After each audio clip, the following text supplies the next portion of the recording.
আর মাত্র কয়েক ঘন্টা পর ভোর ৬টা ৪৫ মিনিটে উরুগুয়ের বিপক্ষে মাঠে নামবে ব্রাজিল টিম।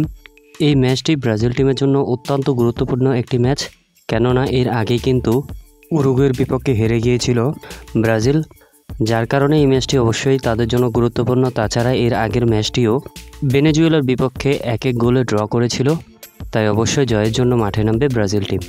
তবে সবারই একটাই প্রশ্ন, এই ম্যাচে কি নেইমার জুনিয়র খেলবে কি না সেটা নিয়ে। নেইমার সম্পর্কে কিন্তু সবারই জানা রয়েছে, সে কিন্তু ইনজুরিতে পড়ে গিয়ে অনেকগুলো ম্যাচ কিন্তু খেলতে পারেনি।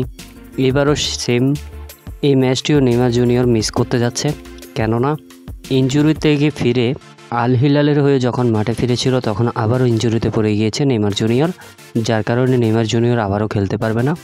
তাই নেইমারবিহীন ব্রাজিল টিম উরুগুয়ের বিপক্ষে মাঠে নামবে। অবশ্যই তারা জয়ের জন্যই মাঠে নামবে।